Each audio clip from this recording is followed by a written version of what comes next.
forget my book.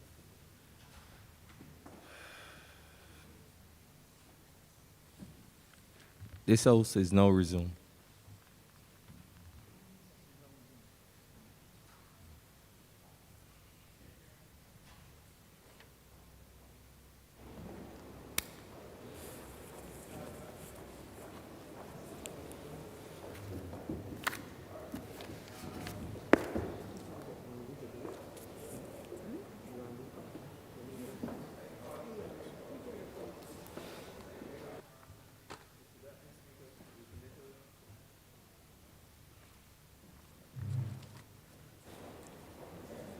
So, Deputy Speaker, recommittal of papers.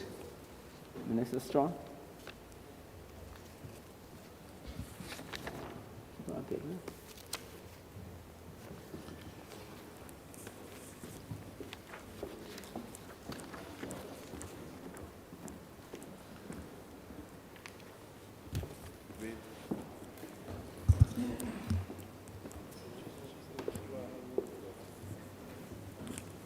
Honourable Member for Christchurch East Central.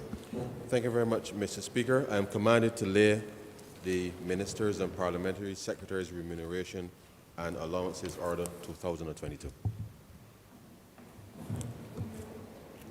Recommittal of government notices. Notice of- Two of these. This one.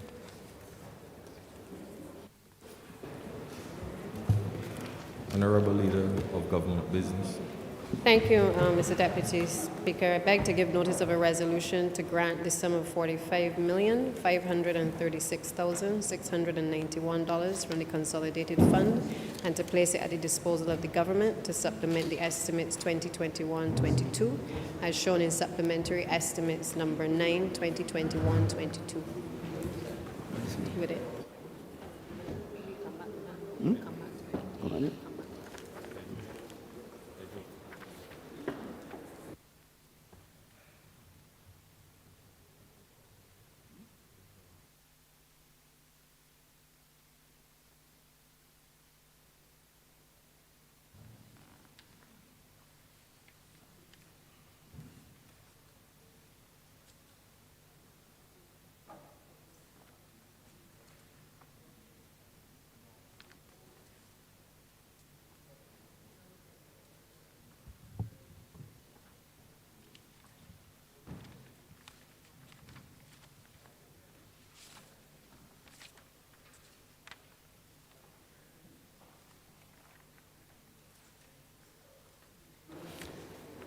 Government business resumed, sir.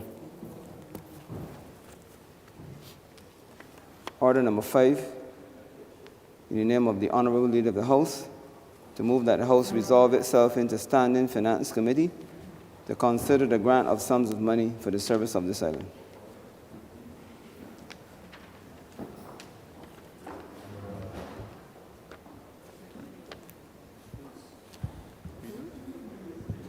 We go into committee.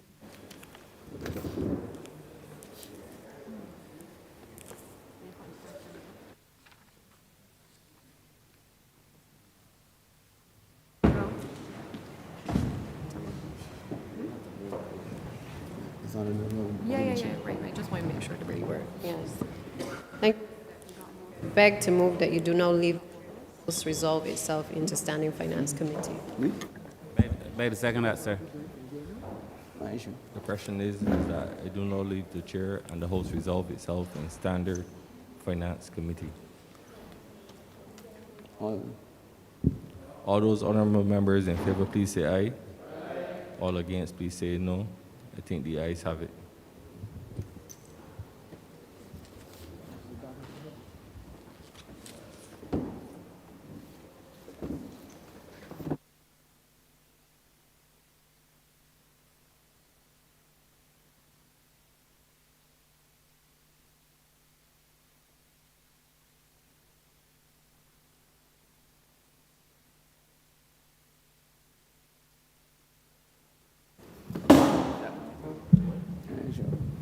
This House is now in Standing Finance Committee.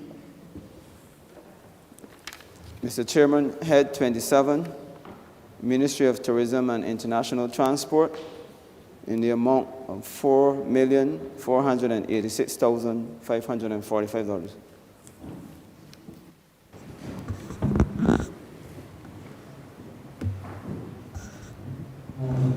The Honourable Member for Christchurch East Central. Thank you very much, Mr. Chairman. I rise to support the appropriation of these monies under Head 27, specifically, sir, because the monies here relate to the caves of Barbados, which, as you are aware, Mr. Chairman, relates to some of the money in terms of the servicing of the loan which was borrowed from the Caribbean Development Bank. The government of Barbados advanced the monies under this arrangement to be able to pay these debts, as is usually the case, and certainly with respect to ensuring that we maintain our record with respect to settlement of debt. We have done so. This supplementary now is just to bring to account, sir, those monies that were advanced specifically to deal with that. And to the extent, sir, that we are still in the process, certainly, of recovering from COVID-19.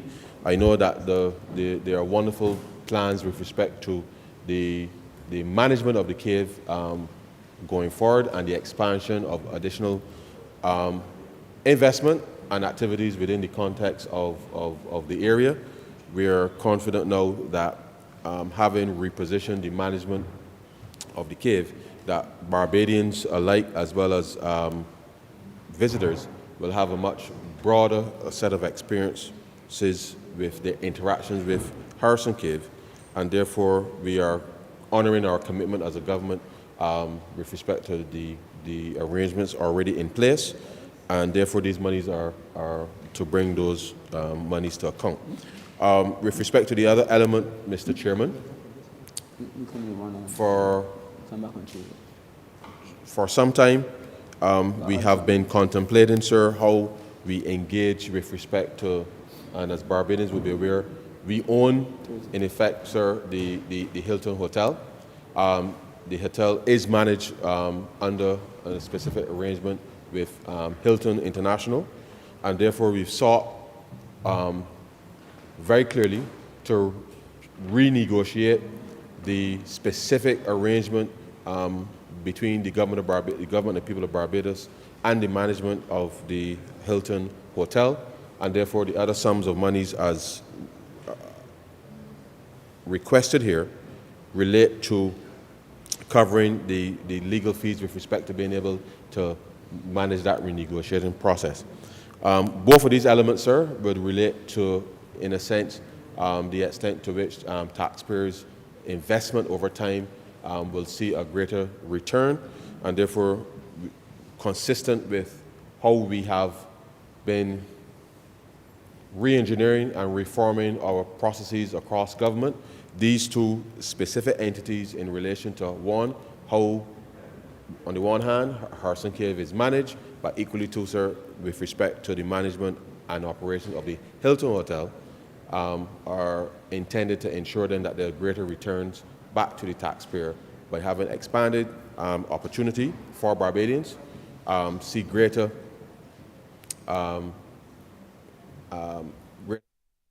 management, if you like, sir, with respect to how these resources are managed, so that over the course of time that we will see a greater return on our investment with respect to the management of these entities. So with those very few words, sir, I beg to move that Head 27 stand part. Second that, sir. The question is? Yeah, you can speak on this. Huh?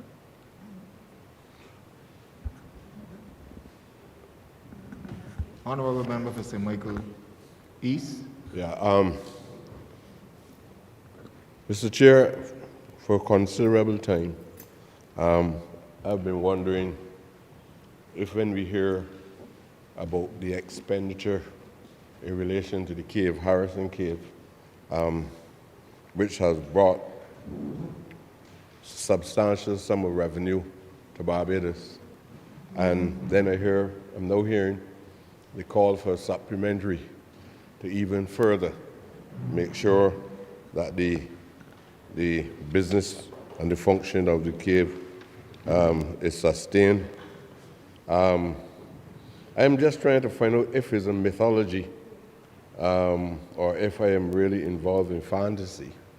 After hearing for a considerable period of time, probably over a decade, many people that live and own land within the area of the cave on intervals would complain about the government owing them money for their land. I don't know, I don't believe that the land was resolved, the purchasing of the land was resolved by any direct negotiation with the owners of the land there. So I'm assuming that the area of the land around there came into the government's hand as a consequence of using compulsory acquisition in the circumstances. Is there any truth that there are ordinary people that own land on the top of the cave and around the cave, and the government has not fulfilled its obligation to these people? Is it a mythology, is it a misunderstanding by ordinary people, or what is happening? I think it's a very uncomfortable position when we continue to talk in this manner, and the general public and the ordinary people who claim to be landowners around or on top of the cave is still approaching members of parliament, certainly myself and some that were here before, asking when is the government going to pay them for the use of the land that they have. That's all.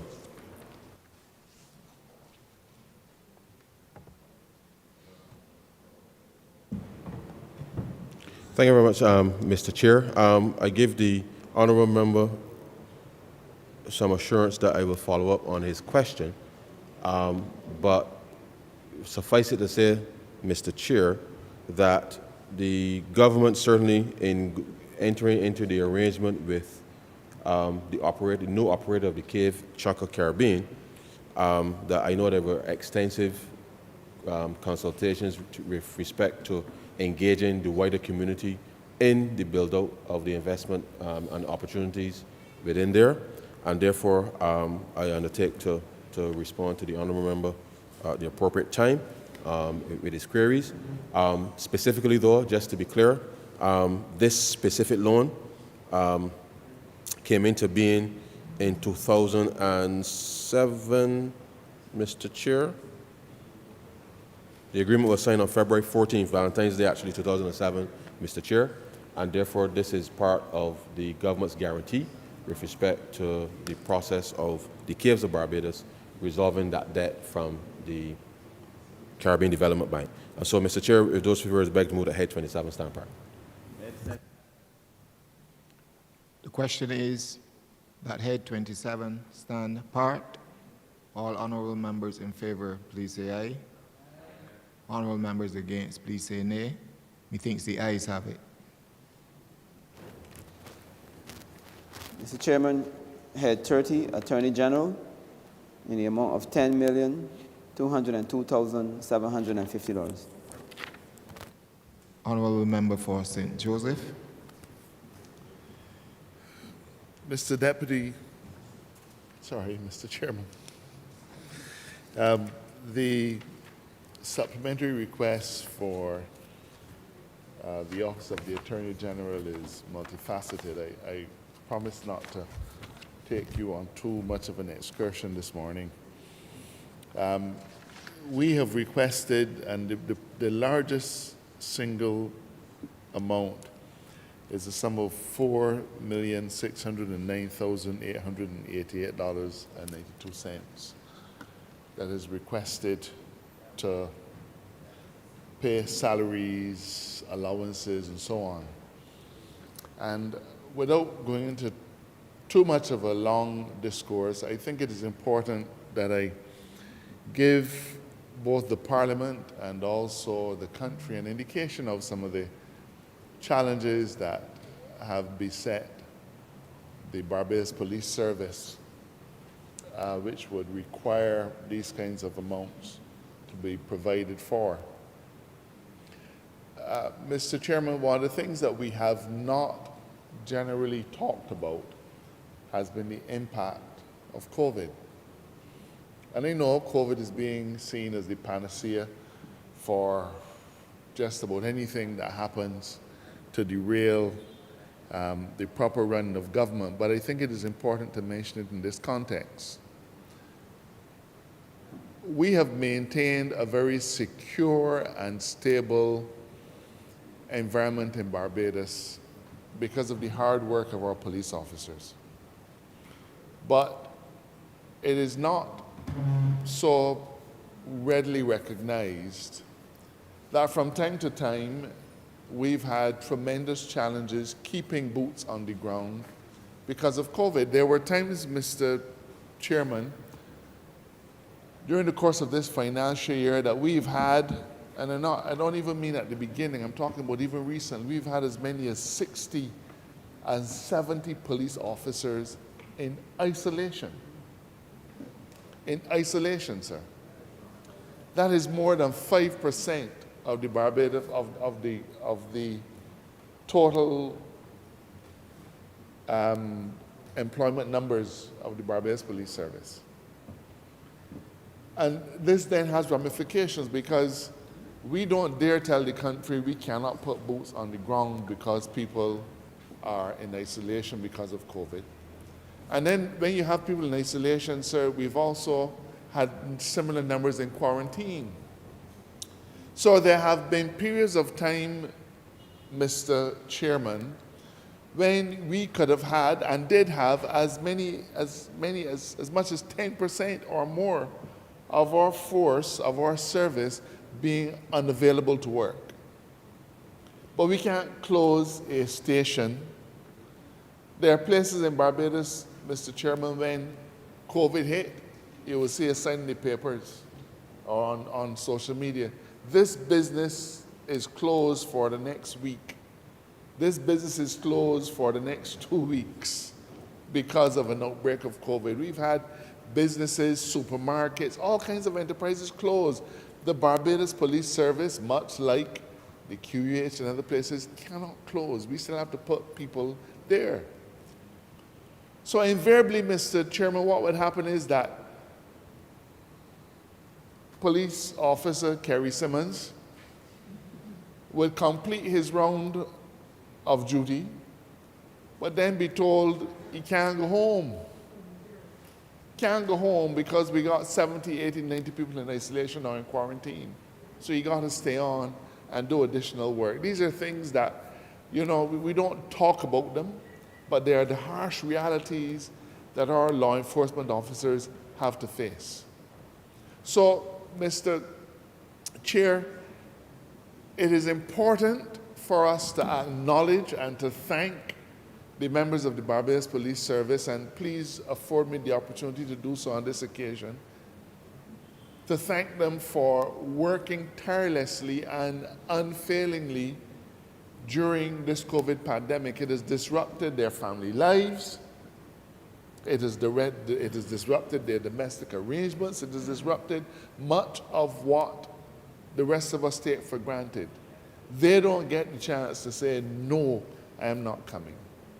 So, sir, this largest chunk of just over $10 million is required to make sure that we're able to satisfy our financial obligations to the members of the service in terms of overtime, in terms of allowances, and in terms of their other requirements.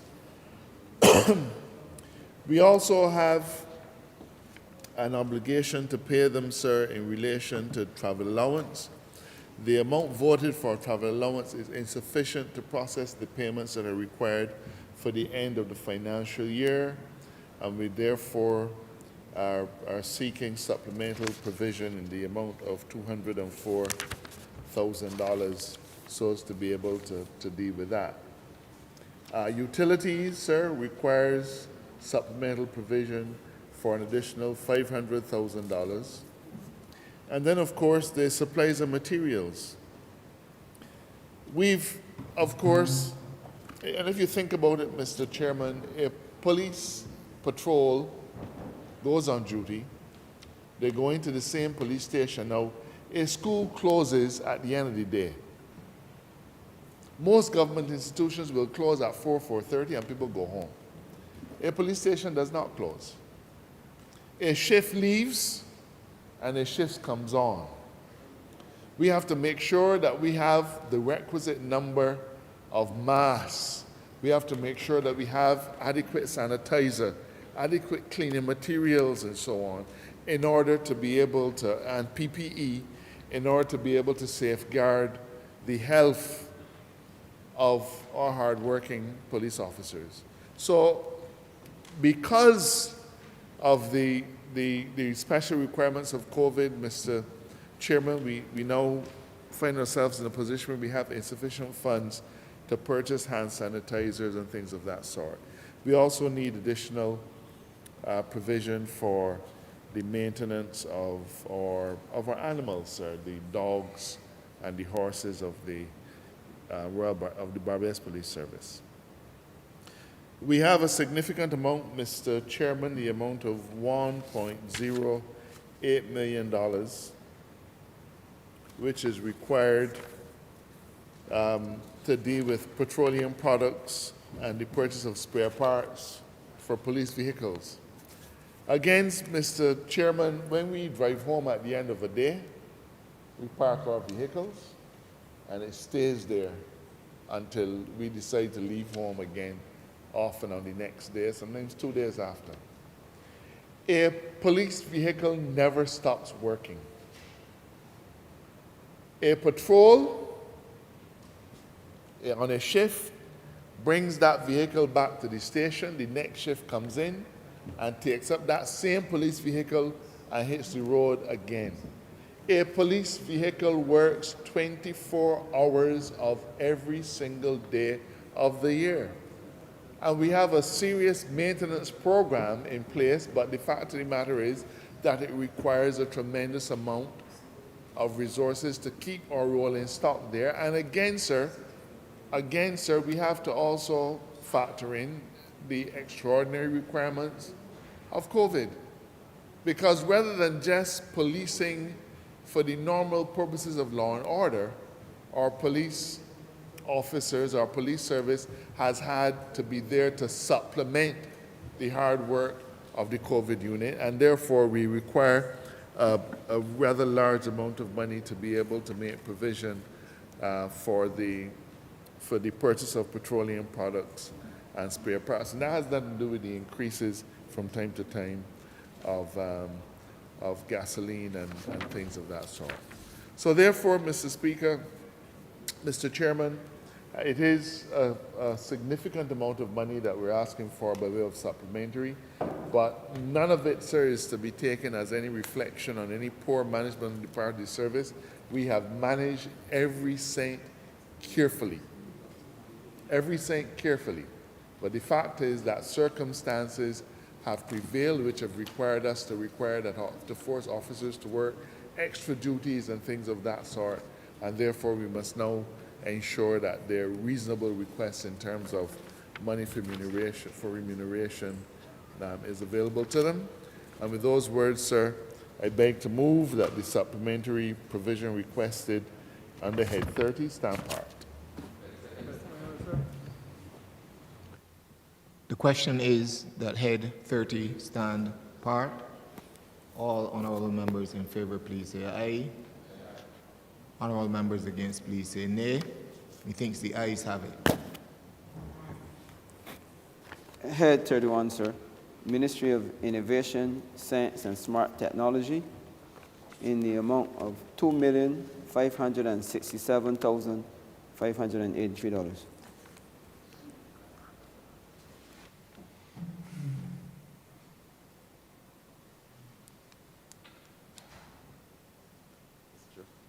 Honourable member for St. Michael North. Thank you. Thank you very much, Mr. Chairman. Not to delay the House, it's a very simple request. Under Head 31, we are seeking the amount of $2,567,583. This is, sir, to assist us with the renewal of licenses, specifically as it relates to our national digital, pardon me?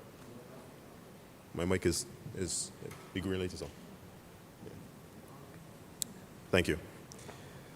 The amount being requested, sir, relates specifically to the renewal of some licenses for software and application services related to our national digital ID. Mr. Chairman, throughout the last few weeks of our estimates and budget discussions and debates, we have had several opportunities to speak about the upcoming national ID, the movement from the existing ID card into a more secure and digital format. And this has been a project that has been in the works for several months.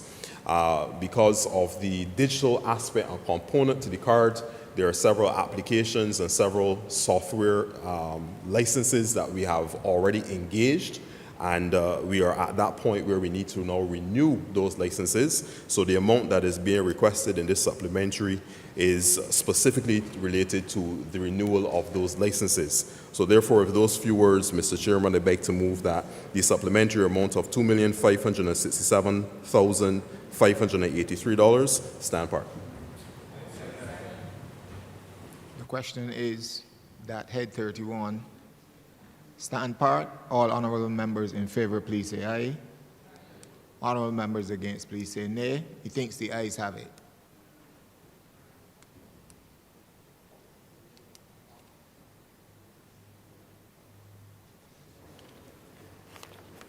Head 39, Ministry of International Business and Industry, in the amount of $292,000.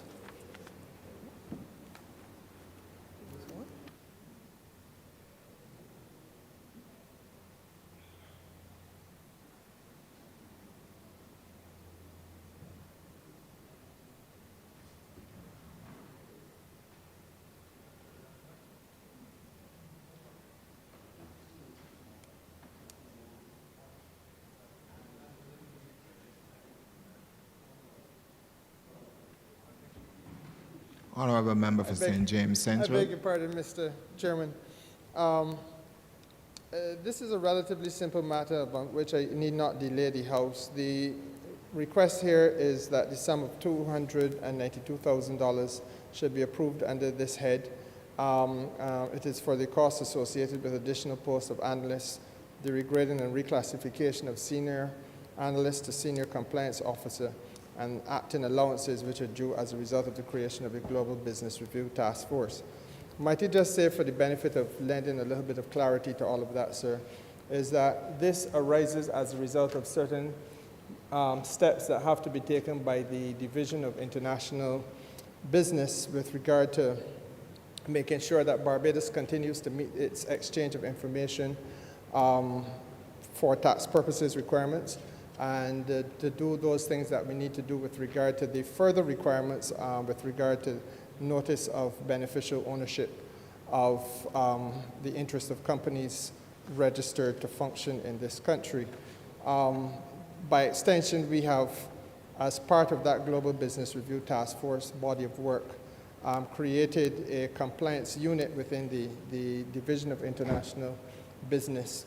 That is putting us in a position where, in fact, as early as Monday morning, the representatives of the OECD will be here in Barbados to spend the better part of next week on the ground doing an assessment of the state of play with regard to a number of the critical agencies, the functioning of the BRA, the functioning of the anti-money laundering unit, the functioning, sir, of the financial services body, and the international business unit, which of course has oversight for the corporate trust and service providers and all of the work that they must do to make sure that they are keeping this country's professionals, whether it be the attorneys, the accountants, etc., up to speed with regard to their requirements and making sure that those requirements are in fact being met. So that, sir, this is, as I said, a very simple matter. It is just to put that small sum of money at the disposal of the ministry so as to facilitate the reclassification of the senior analyst and the senior compliance officer, and to allow for the acting allowances to be paid for those people who have been working very hard. I am obliged to you, sir. I would wish to move that this head stand part. The question is that head 39 stand part. All honorable members in favor, please say aye. Honorable members against, please say nay. Methinks the ayes have it. Head 81, Ministry of Transport, Works and Water Resources, in the amount of $7 million. Thank you, Mr. Deputy, Mr. Chairman. Honorable member for St. Michael, Southeast. Thank you. In moving this head, the sum of $7 million is requested under Head 81 for the Ministry of Transport, Works and Water Resources. The first provision relates to the provision of traffic and street lighting, which I know, Mr. Chairman, is of concern for almost all members across constituencies, and I believe all Barbadians. I'm constantly being requested to provide lighting in areas that are not adequately lit. We are working feverishly to try to address those issues, but there have been some outstanding balances owed to the Barbados Light and Power, which we've been trying to resolve. The other thing is that we've been looking at just making sure that we actually know which lights across the country are actually working, so that when the billing is done, we know that we're actually paying for what we are getting. So I'm mindful that there are, again, a number of requests as the society obviously is developing, as we have more developments, there's obviously the additional requests. But this particular sum of $4 million is basically to assist us in being able to bring down the amount that is owed to the Barbados Light and Power, and to be able to, again, start to have a balance that would allow us to continue to improve the lighting across the country. In relation to the other head, which relates to the Transport Board, I think it's fair to say that throughout the COVID-19 pandemic, we would have seen, as a result of the various restrictions, a number of the operators in terms of Transport Board being unable to reach full capacity. We have obviously finally been able to get back to that capacity, but it has not been without challenges for the board in relation to collecting revenue, because reduced ridership obviously has a direct impact in relation to being able to collect the revenue that is required. This particular amount, and I know that there are some concerns out there regarding the non-payments or the late payments at this point in terms of the salaries and wages for our workers, and this amount is intended to be able to help us to cover the salaries and operating expenditure for the board up to the end of the financial year. So the sum of $3 million is required to cover those costs.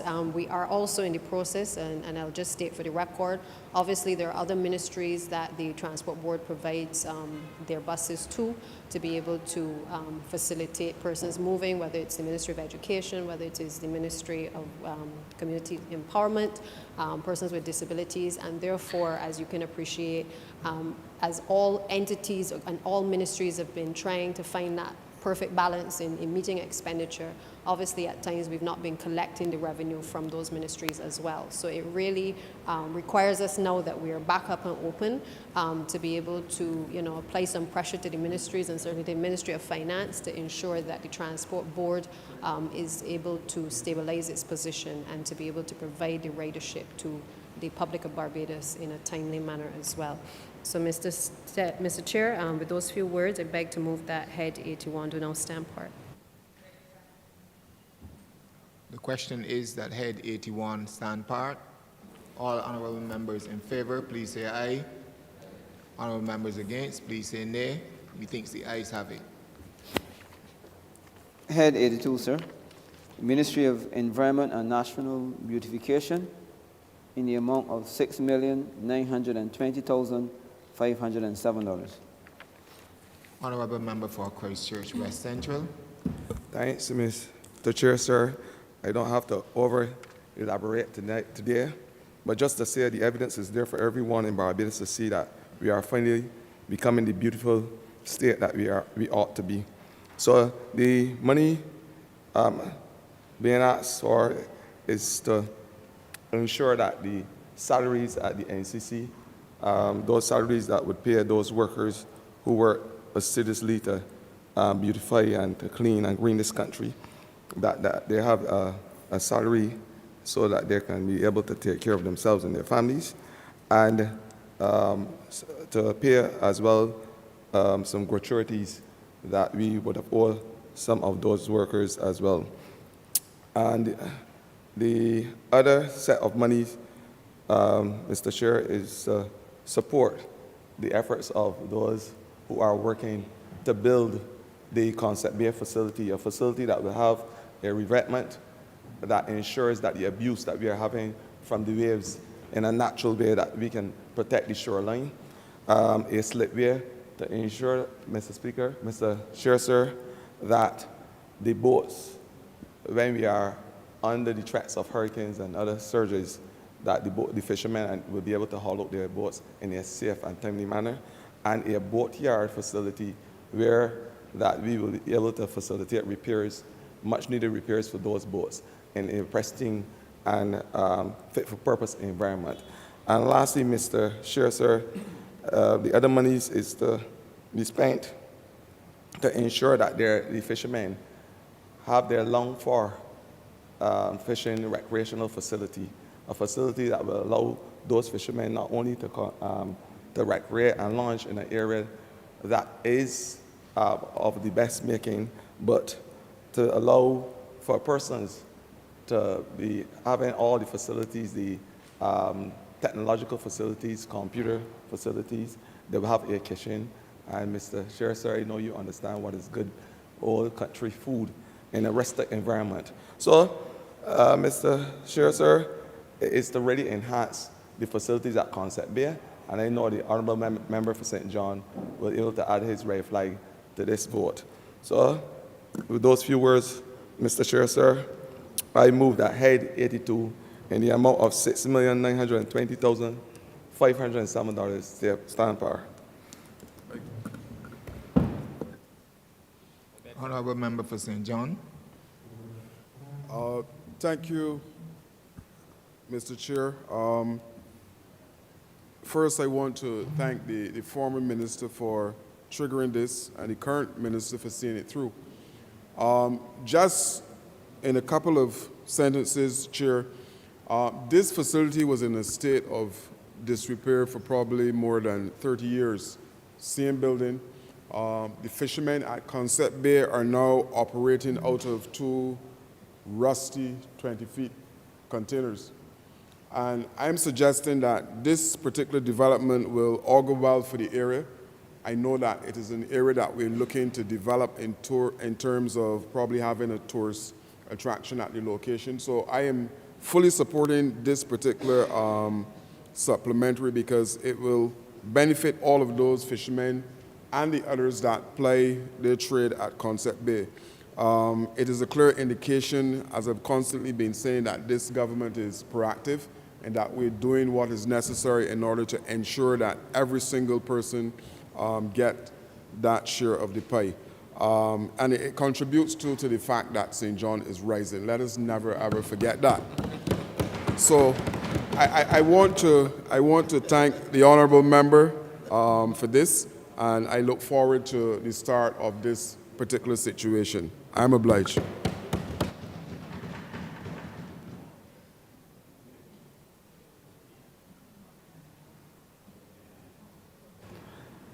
Thanks, Honourable Member for St. John. I therefore move that Head 82 stand par.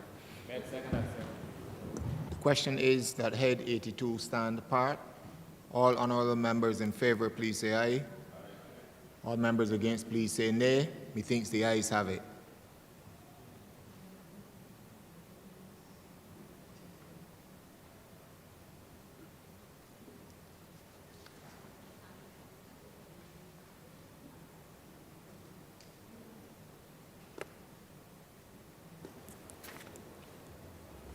Honourable Member for St.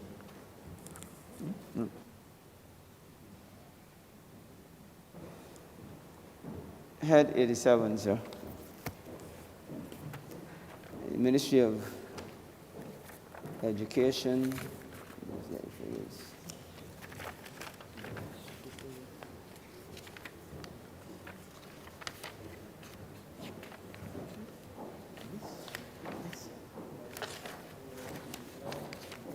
Ministry of Education, Technological and Vocational Training in the amount of $8,567,306.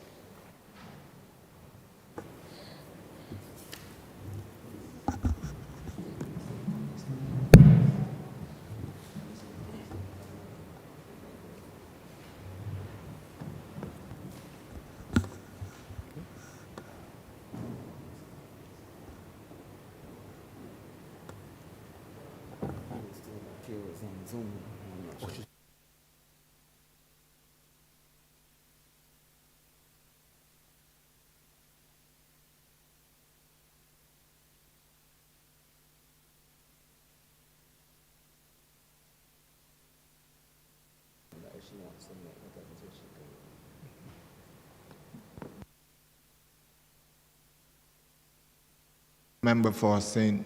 Philip West, you wish to join us on Zoom, you may so now make your presentation.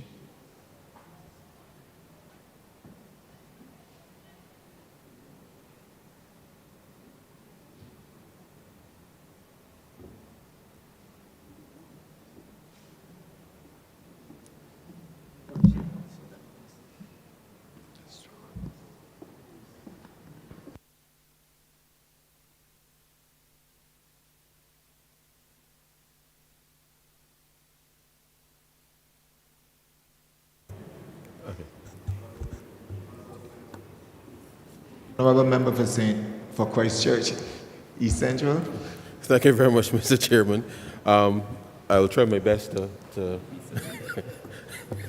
I'll try my best to substitute for the Honourable Member for St. Philip West. I'll try my best.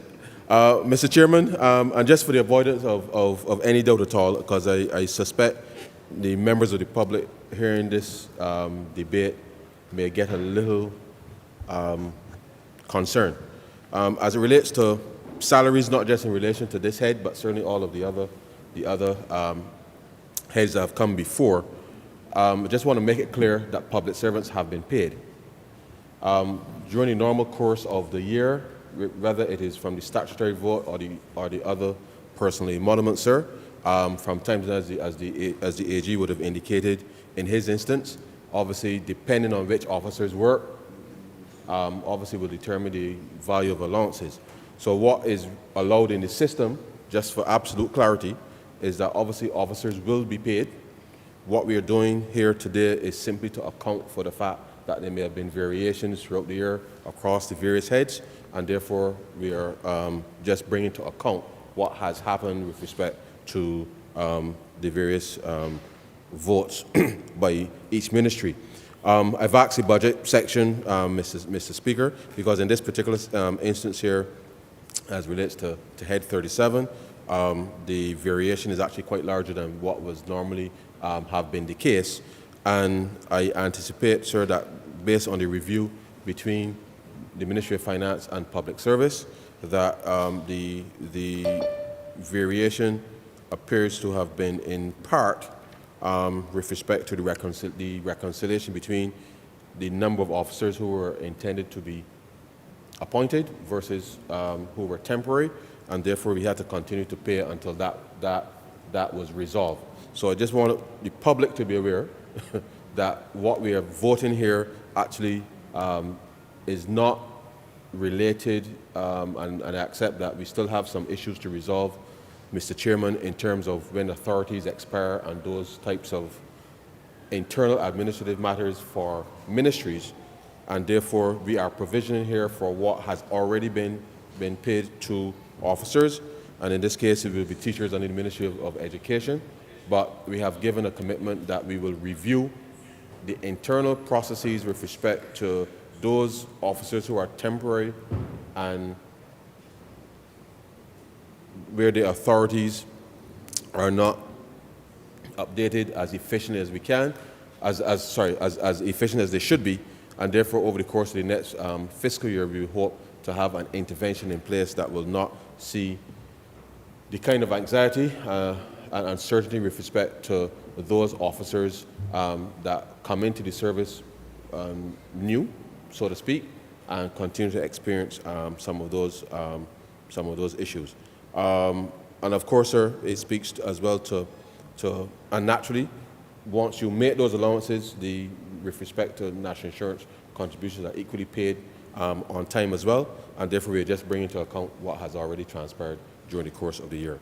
But I hope that by the end of April, we shall have all of these matters resolved between public service and the Ministry and the Treasury and the Ministry of Finance to make sure then that we can reconcile these matters as urgently as possible. So with those very, very few words, sir, I beg to move the head 87, stand part. I beg to second that, sir. Honourable Member for St. Michael's South Central. Thank you, Mr. Chair. I hear the explanation of the Honourable Member for Christchurch East Central with respect to this, the sums requested under this head for the Ministry of Education. I am not clear, though, from the presentation whether the reference to the recently created posts of janitor and general worker in the primary schools, I gather, whether that the explanation that was offered also accounts for the explanation that is given here.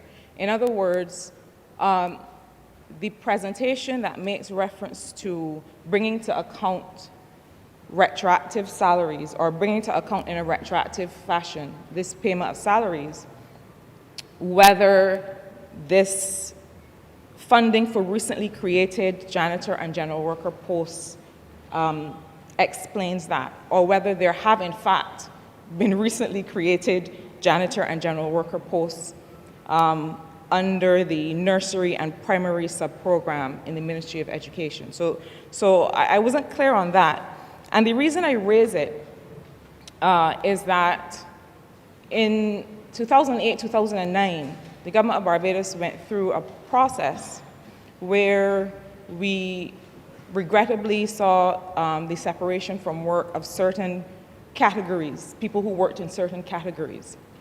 So the question that I have is whether these are newly created posts, because some of those people who are separated from their work would have fit under these categories of work, or whether this is just really an exercise of making good certain things that were not properly done, as sometimes happens. So that's the question that I have. But the more substantive issue that I want to raise has to do with the prioritization of roles within this nursery and primary sub-program. This is a sum of over $8.5 million that is going to retroactive pay for watchmen for minimum wage, as it says here, which absolutely should be done, but also makes reference to these janitor and general worker posts.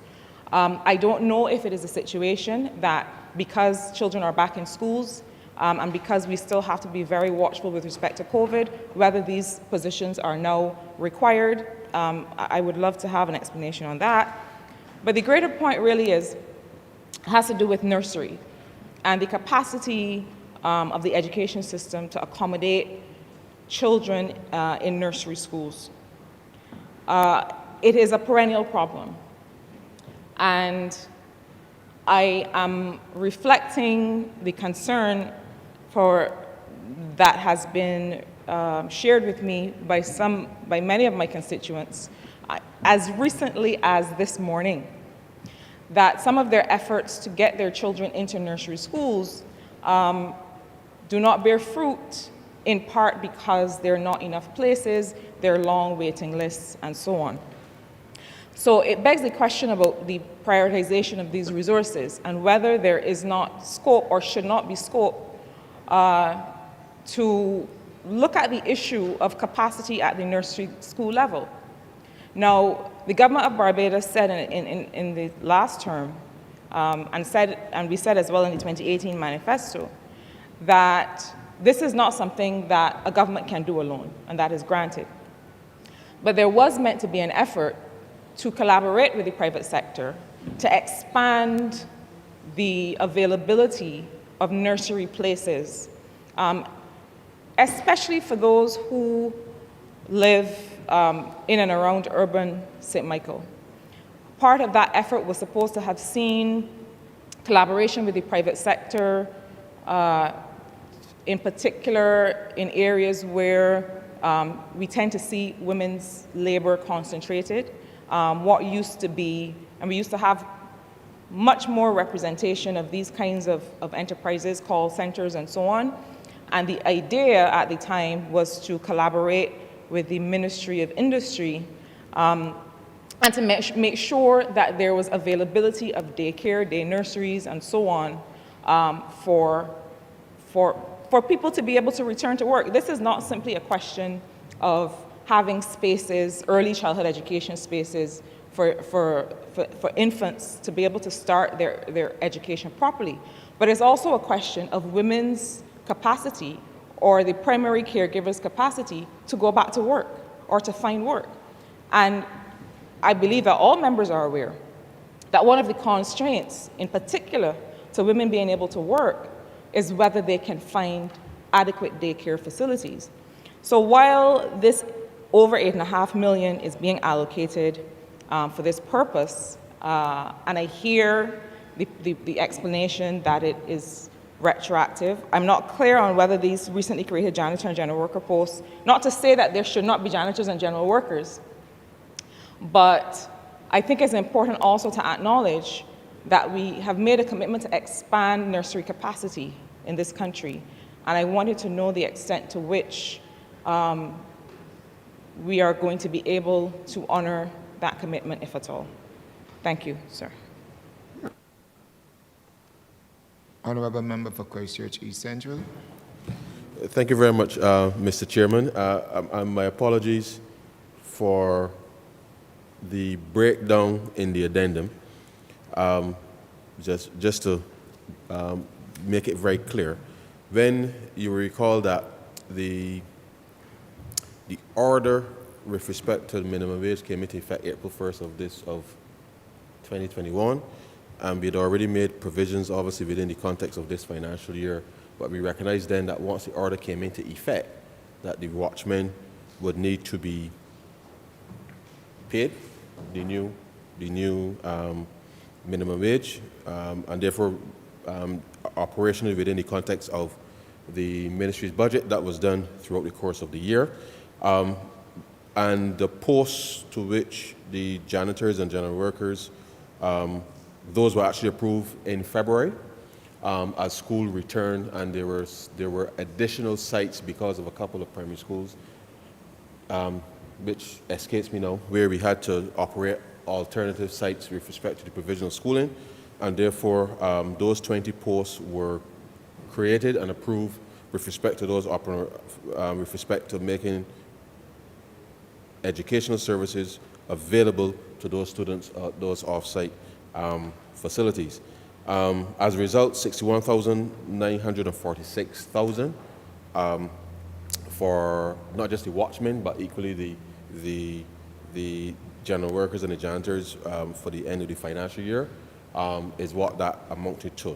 And so I apologize for the way the addendum is presented, because it may give the impression that it is for all of these people, and it is indeed not the case.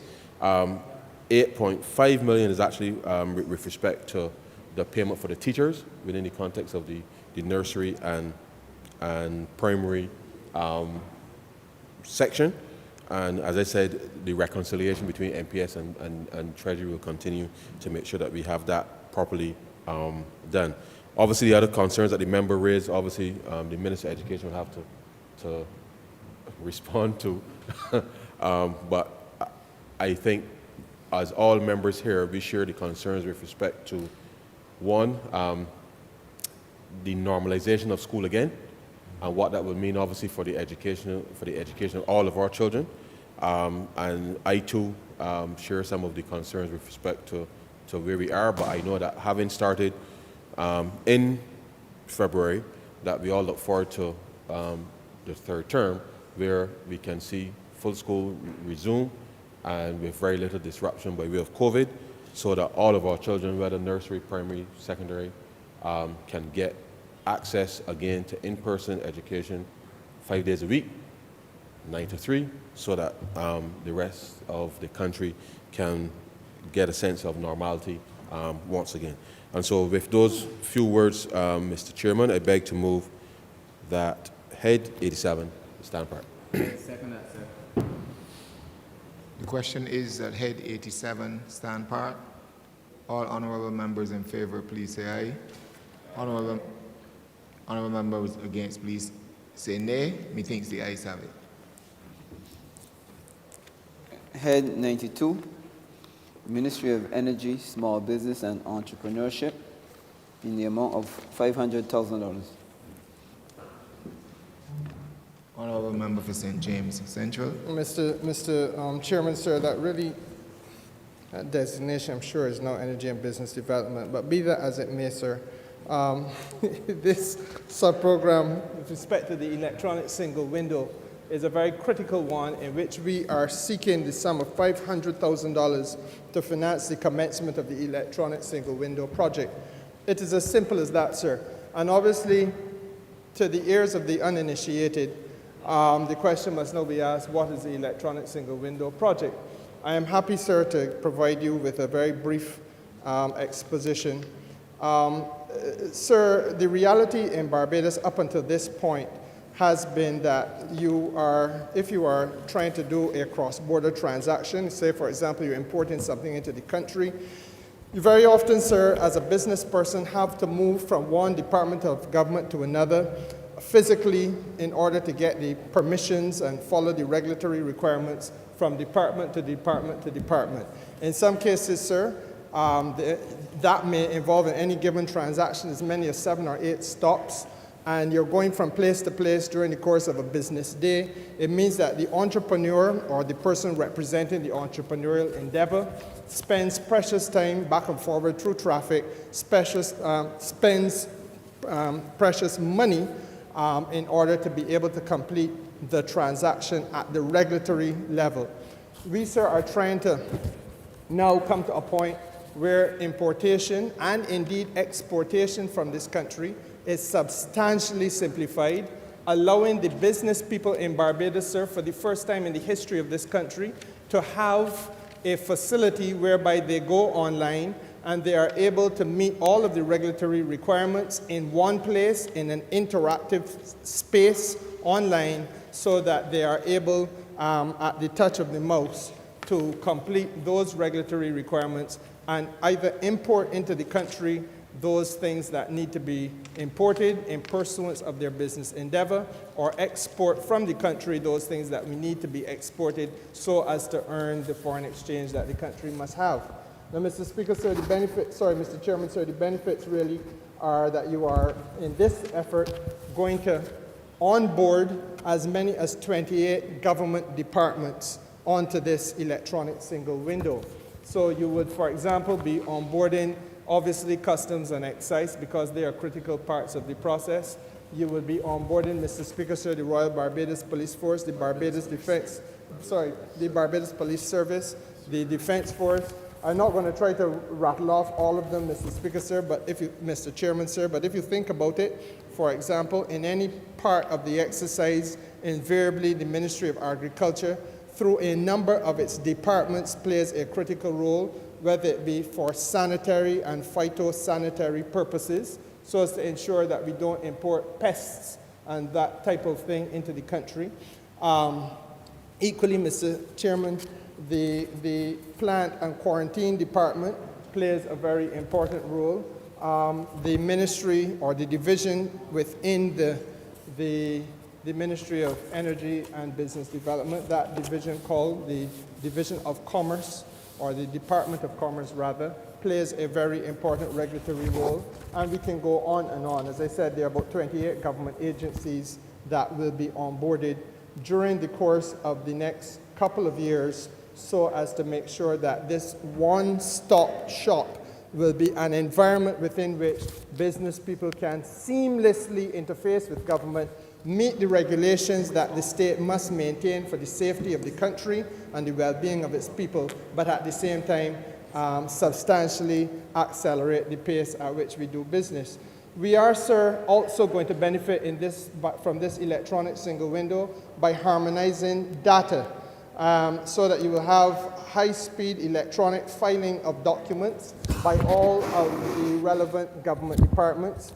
And critical to this, Mr. Speaker, sir, is that all stakeholders who are involved in the business of cross-border financial and commercial activity stand to benefit from that electronic filing of documents process and harmonization of data. It is also important, Mr. Chairman, for us to be able to disseminate regulatory information so that a change in the regulatory requirements at the Ministry of Agriculture can easily then be communicated to the Division of Commerce, can equally easily be communicated, sir, to any other department of government, so that online and equally, last but not least, the consumer and when I say consumer, the stakeholder, the entrepreneur, everybody must be equally aware at any given time in this business as to what the regulatory requirements are, how they may have been adjusted, and that information be found in one known location at any given point of time. So the dissemination of the information is absolutely critical. Equally important, sir, is the coordination of central functions with regard to regulatory authorities, so that as part of this, we must all coordinate that which we do together. And, sir, I could not end this without saying that another benefit of the electronic single window is the reduction of costs to stakeholders. I don't think there's anybody in Barbados who would argue that this country is exceptionally concerned about the soaring cost of living, and the electronic single window, sir, speaks to the question of reduction of costs in many ways. The most obvious is that if I no longer have to drive to 8 different physical locations in Barbados to get 8 different permissions to do one transaction cross-border, it saves me substantial time, and therefore it saves me, and in the process, substantial amounts of money, to put it as we would put it on the street, sir, but in bulk from place to place to look after the regulatory requirements of the government. I think, Mr. Chairman, that in a nutshell, this electronic single window project will bring increased confidence to civil society, on the part of civil society, and that they will have that confidence, sir, to say and see that government is using its resources to ensure improvement in the quality of governance in Barbados generally, and improvement in the facilitation of business more specifically. I took the opportunity, sir, to elaborate as a minister responsible for business development must do, in my judgment, so that you will understand, sir, the importance and the significance of this electronic single window project. This is about providing now the professional services that will be required in order to let the project officially start to function in an effective way. We have identified a space, sir, in the Baobab Towers, I believe, which will be the home of the project unit. And as you will recall, Mr. Chairman, when UNCTAD took place here last year, I signed the agreement documents with the Secretary General of UNCTAD, which began the working relationship with the government and people of Barbados. So to UNCTAD, sir, I would want to take this opportunity also to signal my gratitude for their support, both technical and financial. And, sir, they obviously are the leads on this consultancy. And with their assistance, we would anticipate that within the next several months, we will be in a position to bring this painful and torturous experience on the part of the people of this country to an end, and they will have an electronic single window within which they can interface seamlessly, expedite their business interests, sir, and at the same time save themselves considerable amounts of money. I am obliged to you. I beg to move that Head 92 stand part. Honourable Member for St. Michael South Central. Thank you, Mr. Chair. I think it's important that we are all reminded that these matters are important to the public of Barbados and require the full elaboration. So I thank the Minister the member for St. James Central, for taking the time to explain the project. We are aware that it is very important. It is something, as he intimated, that has been discussed for a few years, certainly as part of the doing business agenda. And so it is critical, as his presentation highlighted, that these matters are urgently addressed. I rise, though, in support of the supplementary request to use the opportunity to point out a couple related matters. The member spoke about the issue of the harmonization of data and the harmonization of systems. And so I rise with a bit of a caution as the project is being rolled out. It in its name talks about having a single window, which is a single process or a single space for these matters to be addressed. But I think that the work also needs to talk to whatever are the existing systems across government as well as in the private sector that will mean that it functions well. And this is why I've said this. We have been plagued is the word I use, across government with sets of systems that either are not the optimal use, the optimal software, the optimal program for what we're doing, or we decide that we are going to find someone far away, and the nature of the contract is that in order for us to do anything with the program, we have to fly them in at whatever cost to the people of Barbados. We have gone through many scenarios where we have not optimized or we have not been most efficient in terms of how we choose and execute these kinds of platforms and these kinds of systems. I have every confidence that under the members' stewardship, that will not happen in this case. But I raise it as something that we have to be cautious about. Not only that when the electronic single window is rolled out, by its very name and its very nature, it must communicate within itself, but it also has to communicate with some existing programs that we have. And I am raising the flag now to make sure that not just the ministry for which the member is responsible, but the other ministries, for example, the one for which the member for St. Michael North is responsible, and others that will have to engage the Ministry of Finance, Customs, and so on, to make sure that these systems talk to each other, because it sounds like something that is administrative or academic, but it costs money whenever we don't do it properly. The second point has to do with new technology that we bring on stream.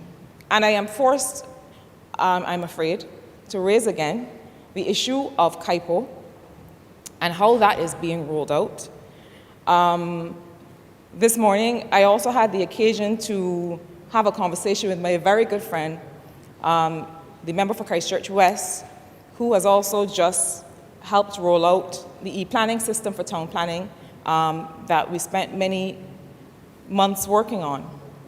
And the question that I raise now is the extent to which these systems are functional and practical for the people who have to use them.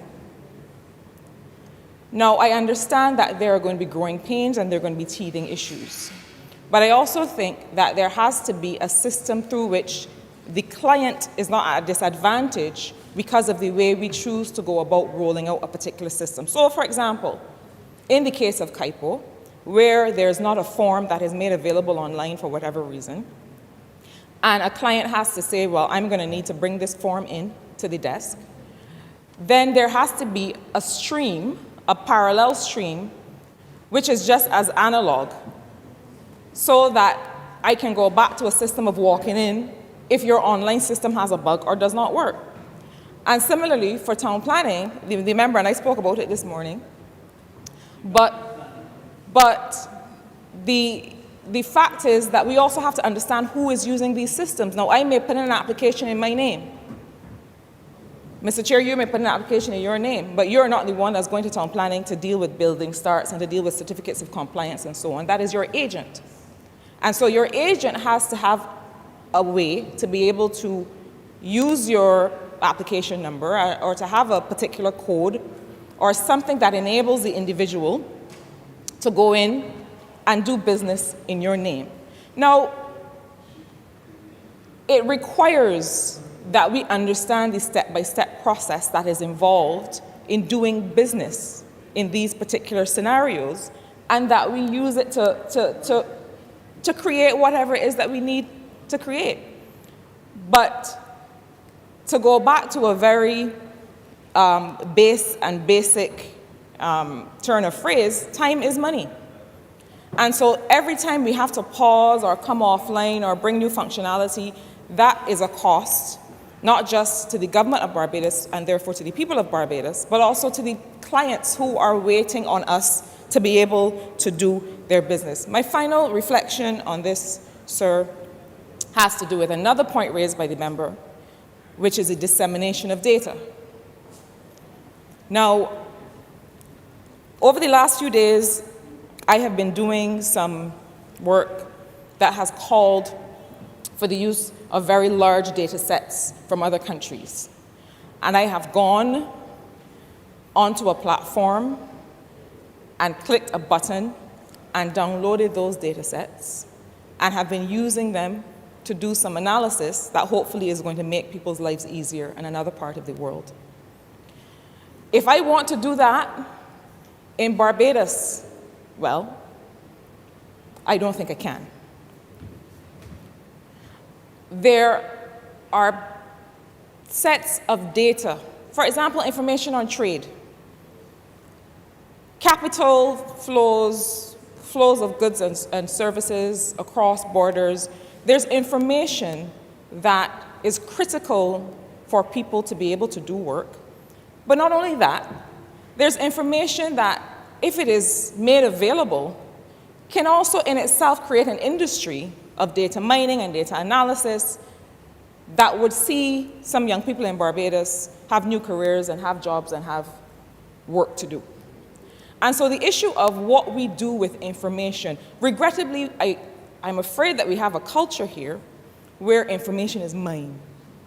I made it, I generated it, I did the survey, I collected it, I'm keeping it, even within the government. So I hope that when the member speaks about the dissemination of data within agencies, but also between the government and other users of data, that this is something that we're able to really see happen, because I don't think, well, I know that this government has nothing to hide. And I think that while we are a small population, and issues of making sure information is anonymous will come up, there are solutions for that. And so I simply use this opportunity to give a few cautions and to highlight a few opportunities that this project might create, but similarly, that any future projects of this nature might wish to consider. I thank you. Honourable Member for St. James South.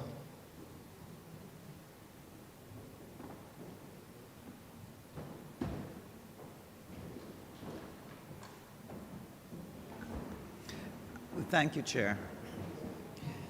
I rise to support what is before the Honourable Chamber and in support of the remarks that were made by the Honourable Member for St. James Central and the Honourable Member for St. Michael South Central. The issue of the electronic single window is an extremely welcome change to the whole landscape of business in Barbados. The ability of an individual to be able to complete a transaction with one stop, I cannot begin to explain how invaluable that is to small business people. One of the challenges that small businesses have, Mr. Chairman, is the fact that they do not have a lot of staff They do not have specialists attached to their companies that they can easily send a specialist to engage a government institution to ensure that they meet their regulatory obligations, to make sure that they understand what is required of them, and to be able to execute what is required of them. And the challenge of having to leave your business for several hours, go and stand in one line, and God help you if you do not understand the number of steps in the process. You go to an institution where they tell you, but you should have gone to this other institution first and then bring the paper to us, and then we will take the paper, you will come back for it, and then you'll take it to somewhere else. It is one of the most frustrating processes for small businesses in this country, and is one of the most discouraging aspects of doing business in Barbados. And the end result, sir, is that you find that you have a number of businesses, small businesses, good ideas, but they do not want to engage the formal system because it's too complicated, it's too demanding, and very often it may cause them to fail. It makes them feel, Mr. Chairman, that the government is against them, that only certain people get through in this country, that only certain people are welcome in the business environment. And one of the things that we have promised as a government is that we are here to end franchise and to increase the involvement of all persons in whatever is happening in Barbados. It has been said that we are all to share the burden, but then we are all to share the bounty. We can only share the bounty if we make it easy for people to engage the process, that they can get at that bounty. And that is what this is part of today. That's why I'm so pleased and so happy that the ministry has been able to start the necessary work in terms of putting the plan together, that the money is going to be made available, that we're going to be able to set up a team to help us put it in place, and it will help transform what is going on in this country in terms of access. One of the negative impacts of people not being able to engage all of the places that they need to go to is that they remain uncompliant. They therefore don't meet obligations. And every now and again you would know that we would have the Ministry of Finance having to get up to give forgiveness for doing this and forgiveness for doing that, because a lot of the small businesses in our country are not able to engage those formal things and make sure that they're compliant with their regulatory obligations. It isn't only that they remain uncompliant, they also remain ignorant sometimes of the benefits that can be derived from engaging, Mr. Speaker, Mr. Chairman, engaging the provisions that have been made for them. Just this morning, the Honourable Member for St. James Central and myself had the honour and pleasure to be at the opening of the Business Expo, which brought together all the units within the ministry to be able to share with business people what are some of the services and supports which we offer. We were also able to give space to small businesses to be able to showcase themselves. And believe me, there are a lot of very innovative small businesses seeking to work within our environment. And so having this electronic single window is only one part of the tremendous work that the ministry is going to be doing in order to help bring hundreds of businesses from out of the shadows, and more importantly, position them that we can help them to grow and develop. I welcome this too because of the challenge we have, because of that tremendous wall of distrust that has grown up in this country over the years. And I am praying that as people listen to what we put on the table, the services that we're offering, that we will gradually break down that wall of distrust that is there. And that it will enable us then as a country to work together to be able to lift Barbados from out of its economic challenges and to be able to forge together as a nation to be able to position Barbados for prosperity in the future. So, Mr. Chairman, with those few words, I just want to commend this as well, give it the necessary support, and to really congratulate the ministry on being able to get us to this stage and to take it further. I thank you. Honourable member for St. James Central. Mr. Chairman, I want to thank the honourable members who contributed to this debate, in particular the honourable member for St. Michael South Central, who raised a number of very critical points. And I want to assure my honourable friend that they have not fallen on deaf ears. In fact, sir, her contribution is extremely worthwhile because of the fact that it allows for this Parliament to reflect on the fact that it was in 2005, during the previous Labour Party administration, that this matter first raised its head. And it is therefore nothing that we as a country should feel proud about, that it has taken us roughly 17 years to come hither. But this is one of the things that we have had to confront as a new administration. One of the other challenges, sir, quite frankly, is that we have taken a long time as a country to settle, as this administration has had to do under the initial leadership of the honourable member for St. George South, the political support and management for this electronic single window process. When you look at what has happened around the world, there are 4 key criteria with regard to this. There has to be a clear commitment on the part of the political leadership, the relevant ministry that will take charge. There must be political management of it. There must, sir, be an appropriate model that we will follow.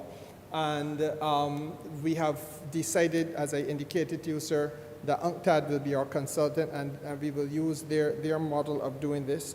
And Mr. Chairman, sir, third, there must be a settlement of the core agencies that will participate.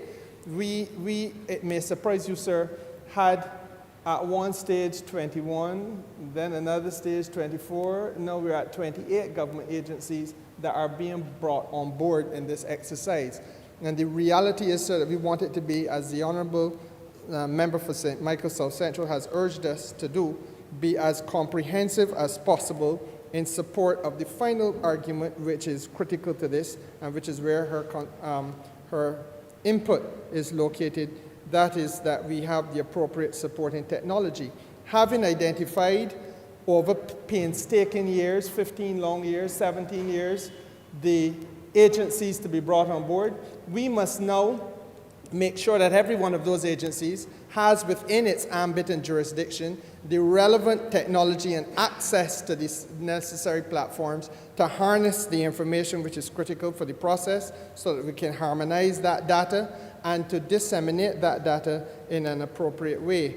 And the critical point that the honourable member has made, sir, as I said, cannot be lost on us, because this will fail if we do not get the data collection, the data sharing, and the necessary platforms that each entity must have right.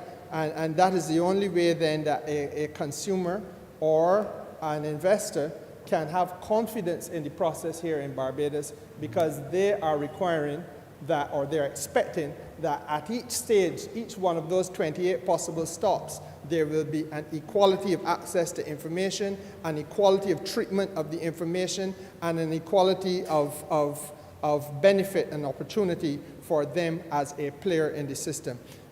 If there is ever a time that the saying a chain is as strong as its weakest link is relevant, it is in this exercise. And I therefore am once again indebted to the honourable member for St. Michael South Central for her contribution in this regard, sir. And I want to give the House the assurance that as we go forward, we will make sure that we walk hand in hand with all the relevant government departments over the course of the next several months of implementing this process. Not the least of which must be the Ministry of Finance, because several of the departments, sir, will require the necessary funding in order to make sure that they can access the relevant platforms. I am obliged to you, sir.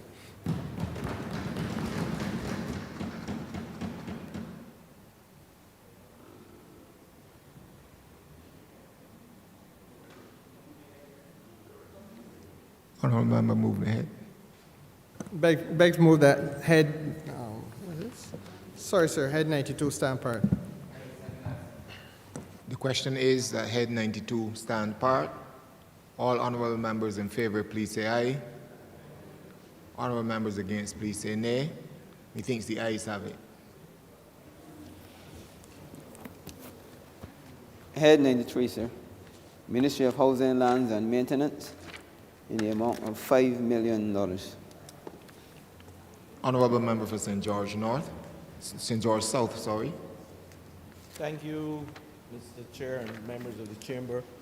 Am I right to speak on this supplementary, some $5 million allocated to the rental costs for accommodation for government entities. Mr. Chair, this will take us to the end of the financial year for rental accommodation, some $5 million. But I wish to just bring to the Chamber the whole aspect of allocating funds for rental of government buildings and for government accommodations, including central government and state-owned entities. The cost monthly is roughly around $5.2 million. And as we see here, we are allocating $5 million to close off the financial year.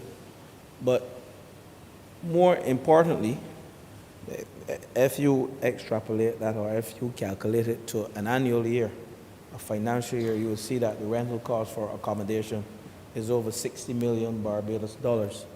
And that is by no means 2 cents in Bajan terms. And government is working assiduously to reduce the rental costs or cost of the accommodation. And in 2020, since coming to office, this government embarked on a rejuvenation project where we took 9 government agencies, including state-owned entities, and we allocated some $15 million to bring these disused properties back into some level of respectability from 2020 to present. And I'm proud to report that we have completed 3 out of the 9 buildings, that being the SSA building at Vaucluse, the Gatehouse building, the former Barbados Water Authority headquarters, and also the Bridgetown Welfare Department. And the member for St. Michael South is pleased to know that him and I will be having a handing over ceremony for that welfare building in Country Road. And I think he's a happy man this morning to know that we have completed that building within budget and on time. We also have started the refurbishment of the former registration department in Supreme Court building, and we're expected to complete that by the end of October this year. The other buildings include Block C Garrison, which is the former Tongue and Country Planning building by the Garrison, Bico building, which is Magazine Lane, and the warehouse building at former BWA headquarters, and the former Trade and Commerce building at Reef Road. So we are working as a government to ensure that this high accommodation and rental bill of some 60 million is arrested in a way that we can cut it by half by refurbishing and rejuvenating the disused buildings that we have. Mr. Chairman, it is by no means easy when we look at $60 million that we believe can be allocated to other projects, the electronic single window to increase trade, small businesses, and we're paying so much money in accommodation for rentals when we can refurbish our buildings, and that is one of the mandates of the Ministry of Housing, Lands and Maintenance, and of course this government, to ensure that the disused buildings and accommodation, former accommodations for government and state-owned entities are brought back to some level of respectability, that we can ensure that monies are put to other use than high rental costs. So with those few words, Mr. Chair, I beg to move that head 93, the sum of $5 million stand par. The question is that head 93 stand part. All honorable members in favor, please say aye. Honorable members against, please say nay. Methinks the ayes have it.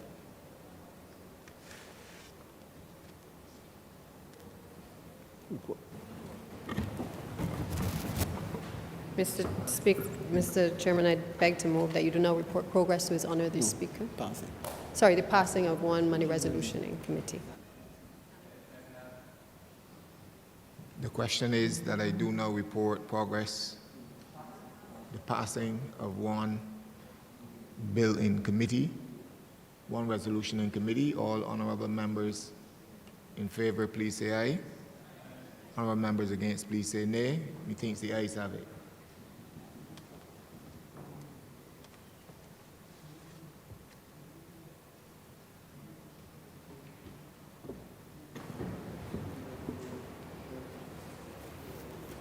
Breaking.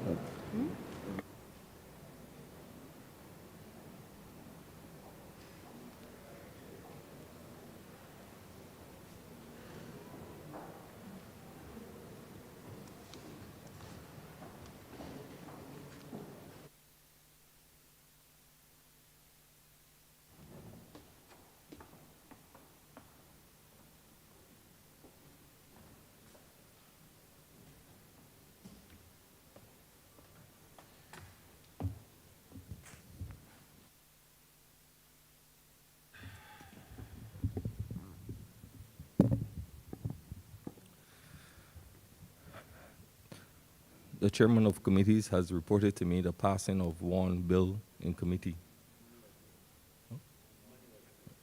One money resolution. Mr. Deputy Speaker, I beg to move that this resolution be read a first time. The question is that this resolution be read a first time. All those honorable members in favor, please say aye. All against, please say nay. I think the ayes have it. Mr. Deputy Speaker, I beg to move that this resolution be read a second time. The question is that this resolution be read a second time. All those honorable members in favor, please say aye. All against, please say nay. I think the ayes have it.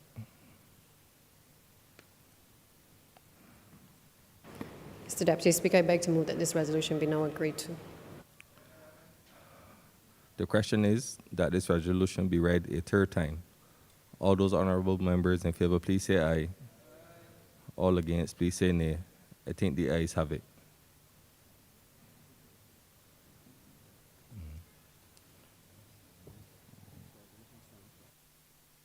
This resolution stands passed.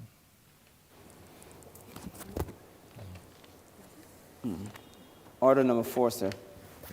In the name of the Honourable Attorney General and Minister of Legal Affairs, to move the passing of a resolution to approve the Ministers and Parliamentary Secretaries' Remuneration and Allowances Order 2022.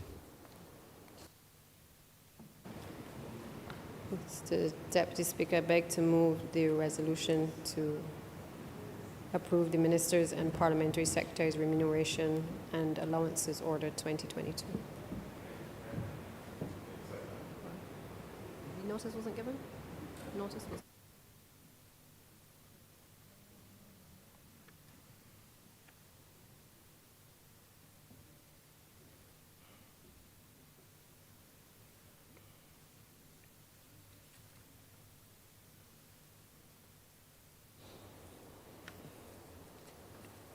Order number 4 once again, sir. In the name of the Honourable Leader of the House, to move the passing of a resolution to approve the Ministers and Parliamentary Secretaries' Remuneration and Allowances Order 2022. Thank you, Mr. Deputy Chair. Mr. Deputy Chair, this is a rather straightforward resolution seeking Parliament's approval to amend the schedule to the Ministers and Parliamentary Secretaries Conditions of Service Order 2022 to make provision for the senior ministers to be, which the Prime Minister would have announced at her address to the nation shortly after the general election, I believe on the 24th of January, indicating that not only was she downsizing the cabinet of Barbados, but she was also seeking to, in a sense, allow other persons to do some of the heavy lifting. I think it is fair to say, Mr. Deputy Speaker, that we have seen not only from January of this year, but we've seen from the time that this administration came to office, a certain measure of alacrity in relation to trying to stabilize the economy. We have seen that the hand that we had been dealt required of not only the Honourable Prime Minister, but certainly all of the members of the government, a commitment and dedication to ensuring that we were able to keep the country not only safe, but to stay the course and to ensure that we were able to get back to what I consider to be a time where Barbados is able to punch above its weight yet again. In fairness to the Honourable Prime Minister, I think that in making that decision, I think it was perhaps a recognition of the amount of work that the first few years in office from 2018 would have resulted in on her, and certainly it took a toll on her. I think we've all seen the grey hair, not only on the Honourable Attorney General who sits next to me, but certainly on all Honourable members who would have been extremely close to her during those early periods, as well as the economic team as well, who would have had to keep Barbados afloat.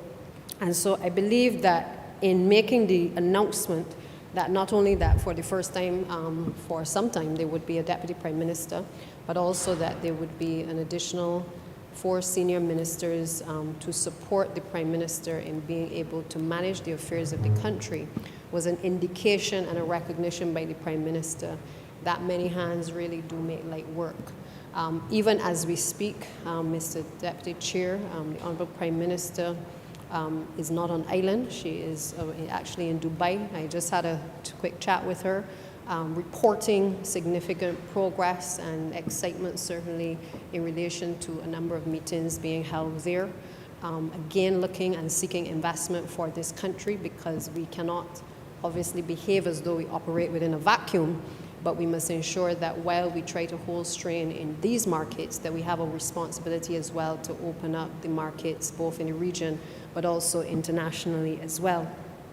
And so the Honourable Prime Minister, in making the announcement for the senior ministers, indicated that the following ministers would be elevated to the position of senior minister. Those persons have included the Honourable Member for Christchurch West, who heads the Infrastructure Committee and who is the minister responsible for ensuring that we are able to move a number of these significant projects that we have on the priority agenda forward, to ensure that various government departments are able to respond in a timely manner, so that the extreme frustration that has been experienced by a number of developers, a number of private individuals, a number of companies across this country, a number of foreign investors, that we are able to alleviate a lot of the time that it takes to do business in Barbados. Because if we are to be competitive, then we need to ensure that there's somebody coming to work every single day to ensure that the business of the government is being done and that the business of investment is being done. The other appointment, Mr. Deputy Chair, has been the appointment of the Honourable Attorney General, who is also the Senior Minister coordinating government policy.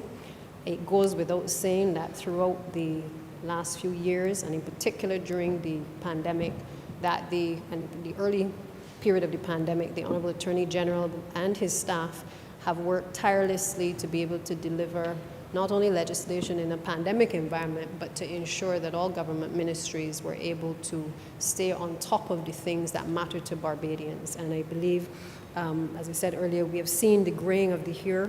We even saw at one point the extended beard also coming on the Honourable Attorney General, which I suspect was a sign of tiredness, but certainly remaining steadfast in his approach to the business of the day. And I can be open with the country. I mean, every week at Cabinet, we are required to examine the legislation in our various ministries. We have also rescheduled the way in which we approach the business of Parliament. The Honourable Attorney General is responsible for also ensuring that legislation is obviously coming at a speed that allows for government policy to be implemented in a timely manner. And for that, Mr. Speaker, it again reiterates the importance of having someone coming to work every single day to do specific tasks if we are to be able to crawl ourselves out of what we have been in for the last few years. The other honourable member who has been elevated to senior minister is the honourable member for Christ St. James Central, who is responsible for the productive sectors. He's no stranger to certainly the Ministry of Tourism. He, as being the former minister, well aware of the other areas in terms of agriculture and business, and trying to ensure that obviously we are able to release and to ensure that the business of making sure that things in this country happen faster, that those are provided the necessary oversight by the Honourable Minister as we go forward as well. The Honourable, the Most Honourable Jerome Walcott, Senator Jerome Walcott, Senator the Most Honourable, Senator Dr. the Most Honourable Jerome Walcott, as well has been elevated to this position. He too is with the Prime Minister currently on government business, again representing Barbados in terms of the Ministry of Foreign Affairs, but on a wider front, Senator Walcott has been at the forefront of the COVID-19 pandemic as chair of the Cabinet Subcommittee, ensuring that we were able to again steer the country to safety, and again has shared in that responsibility, particularly in the social sectors, and that is the area that the Prime Minister has requested of him to pretty much shadow and to ensure that all of those various ministries report to him and make life a little easier, not only for the ministers and the ministries, but certainly for the Prime Minister as well in terms of the management. The toll has therefore, Mr. Deputy Speaker, not been an easy one, and even as people look on Barbados, I think it is clear that we've done exceptionally well in terms of being able to get to this point. But the truth is that we are not going to be able to get further if we do not have everybody coming to work on the same page, trying to make sure that there is growth. And I think at the forefront of everything that we've been trying to do and why we've had to reorganize the way in which the Cabinet works, and certainly senior ministers are now to come to work to address the affairs of the country, is really because there is a recognition that we have to be more clinical in the approach to the affairs of government, and it is therefore not business as usual. So for those who believe that, or who believe that the Cabinet was too large, the truth of the matter is that we have made compensation in one respect, but that we continue to justify that it was necessary at the time because of the magnitude of the work that had to be done.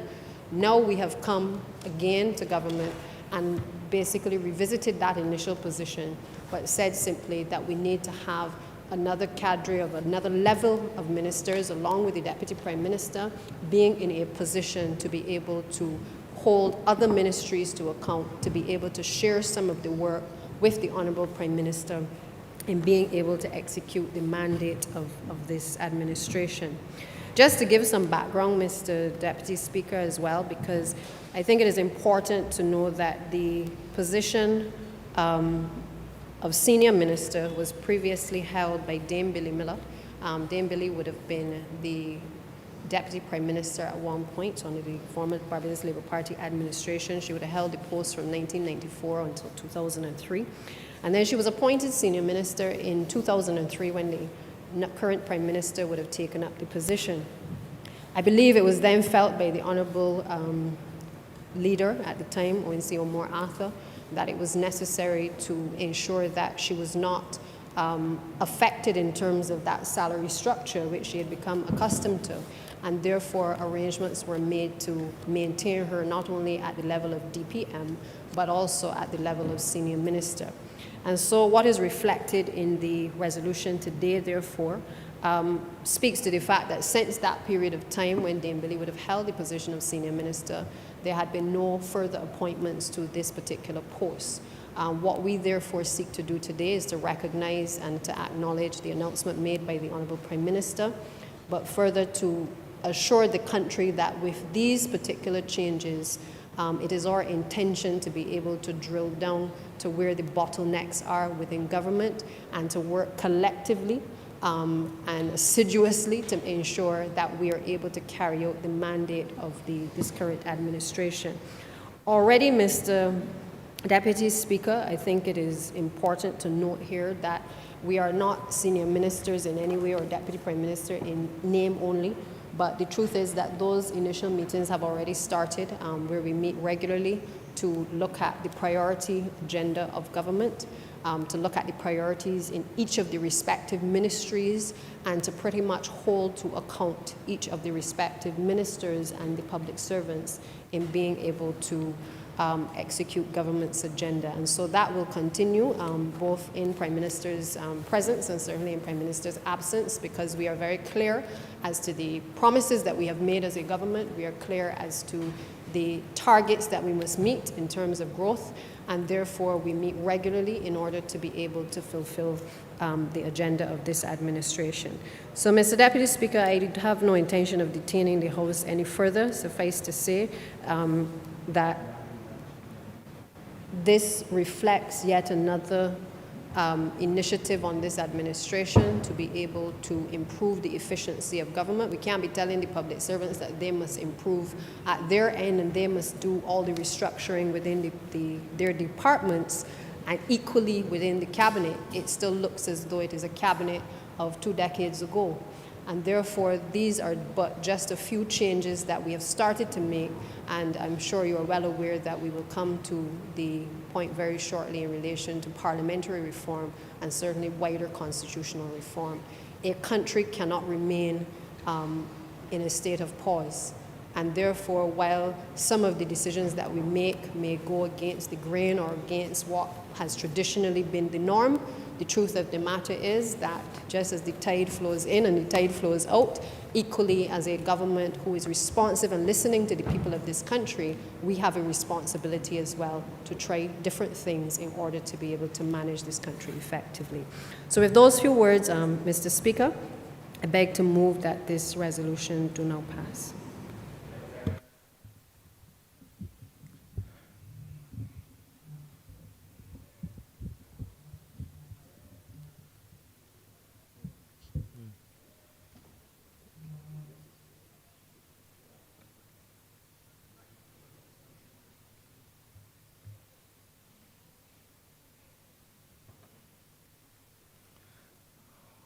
Honourable Member for St. Michael South Central.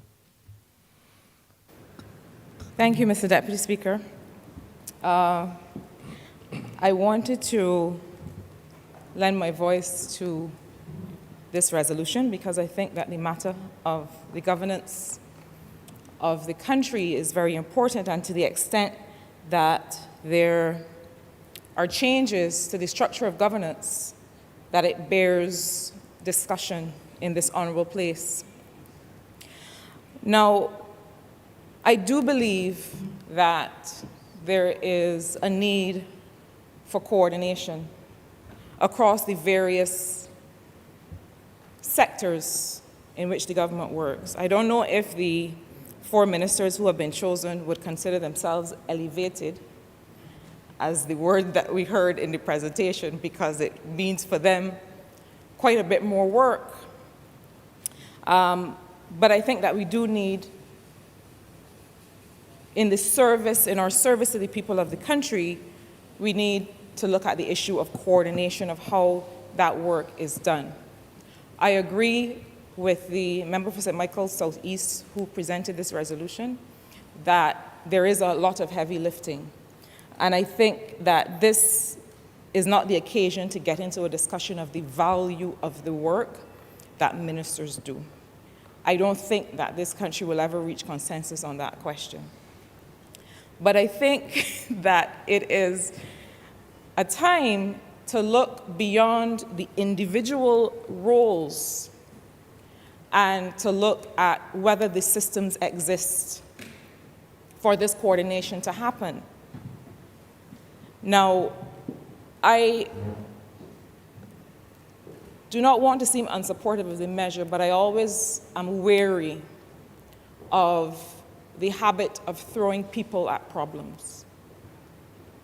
I think that we have to get past the notion that if there's something to fix, you identify a person and you have that person be assigned to fix it. Now, that might be a necessary condition, but most of the time is not a sufficient condition. So yes, we have senior ministers with coordinating functions, but what does that coordination look like? The real function of coordination really must happen in a meaningful way at the level of the ministry, at the level of the departments, at the level of the same systems that we spoke of earlier today when the member for St. James Central introduced the supplementary on the electronic single window. Now, some months ago, the government engaged in something called a commitment for results project or pilot or exploration. And one of the things which I thought was a very worthwhile exercise, and I hope it continues, I saw the Honourable Prime Minister make reference to it the other day and give the assurance that it will continue and that it will come to fruition. But during that exercise of having this results-based approach to what we do, this commitment for results approach to what we do, one of the things that as we sat with officers and went through the exercise to settle this commitment for results approach, one of the things that was made clear in that exercise was that one of the chief reasons for failure in governments across the world, in large corporations across the world, has to do not necessarily with the people, but with the systems, and whether there are real systems that exist to allow the things that we want done to be done, whether people are measuring results, whether people are measuring performance. Because certainly the number of reports written or the number of cabinet papers written is not a result. Are we really measuring the impact on people's lives? And it's not easy to measure that. But again, I find myself having to caution us all that simply having an individual, a role, a function that is called senior minister might be a necessary condition, but it certainly is not sufficient. And we need to be able to move to the place where we have coordinating systems, including data sharing across ministries, including making sure that when we leave meetings, work is being done. Because with all due respect to the systems of government that we have come to know, a meeting is not a result, and a meeting is not a management function. Because when you leave those meetings, somebody has to go back and do some work that is actually going to make a difference in somebody's life. I support the areas that have been identified for coordination. So forgive me if I am not enamored of the senior minister notion. I am more enamored of the function of coordination. That really has to happen at the level of the ministry. That really has to happen between town planning and environmental protection and building standards and housing and across functions of ministries, and not necessarily at the level of cabinet. Members of cabinet talk to each other all the time. So I'm more curious to hear what are the systems, and I don't mean meetings. What are the systems, what are the platforms, what are the points of data sharing that are going to mean that what is here in this resolution actually makes a difference to the quality of governance in this country? I support the infrastructure coordination function. I in particular support the governance coordination function because I think that there are, whether it is reform on the rights of the child and other human rights issues, whether it is looking at the issues of how our police engage with the public, and really looking at what are the organs and the roles of the police department that are going to mean that we have a more meaningful engagement with the public across the area of governance. There are issues to be addressed and gaps to be filled. Similarly, for the issue of coordination across social ministries, and obviously for the productive sectors. But my only caution is that this is not going to go where we want it to go. This is not going to have the results that we anticipate unless we realize that it cannot just be about identifying for people. It has to be about strengthening the systems that exist in the public service to be able to address and properly coordinate for results and for impact. Mr. Deputy Speaker, thank you.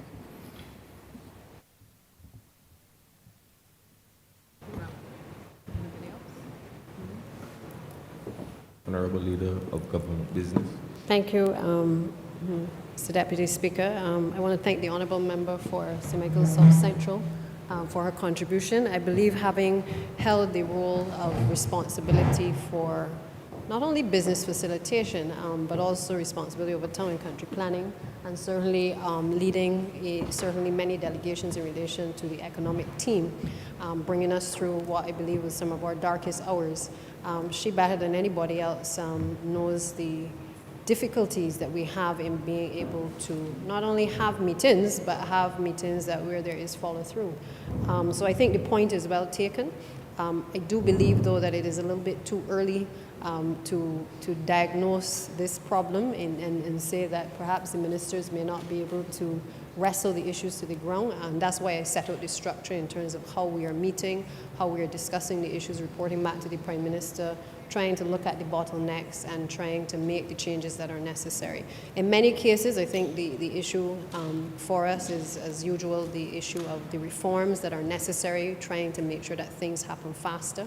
That takes time, but it doesn't mean that ministers cannot stay on top of issues and cannot follow through with PSs or follow through with staff within internal ministry. And that certainly is what we've been doing. Where we have found that there have been those bottlenecks, we've tried to engage with the various parties, but also bring to bring other ministries into the fold to be able to wrestle those issues to the ground. And I think a lot of times there's this phrase that we say where a lot of government departments operate in silos, and that is where we complain for it all the time. But the truth is that now we have responsibility for being able to tackle that frontally to be able to make those changes. Truth be told, are things always going to move as fast as we would like? We have inherited a system which we are trying our best to change, and I know all colleagues share in the concerns of how sometimes things move a little bit too slow, especially in relation to policy and the implementation of policy. But that is why we've had to employ this type of structure to be able to help us to drill down what those issues are and to try to resolve that as well. Yes, I do feel that the Honourable Ministers believe that it is an elevation. I think while we do not like to speak to the fact that, when we touch anything to do with salaries, nobody likes to go there because there's a feeling that politicians have too much. But I have seen my colleagues work hard. I've seen the Honourable Prime Minister work hard. I've seen them continue to work hard, sir. And I am comfortable with the positions that we've taken in relation to the elevation of those ministers. I am grateful to those ministers who have come before as well, who have given their all to make sure that this country was turned around. But let us not fool ourselves. This is only going to work if everybody comes to work up to the task to be able to do what is necessary to achieve the mandate of this administration. And so I appeal, therefore, to those who have to help the Honourable Senior Ministers to be able to execute the policy, to see this as more of a progressive change than a threat to their own existing systems. And in that light, Mr. Deputy Speaker, I beg to move that this resolution be read a first time. Be now passed. The question is that this resolution be now passed. All those honorable members in favor, please say aye. All against, please say nay. I think the ayes have it. This resolution now stands passed. With that, Mr. Deputy Speaker, we've come to the end of today's sitting. I therefore beg to move this adjournment of the House until Tuesday, the 29th of March at 10 a.m. Beg to second that, sir. The question is that this House be adjourned until the 29th of March at 10 a.m. All those members in favor, please say aye. All against, please say nay.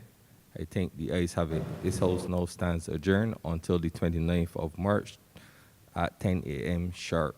Thank you.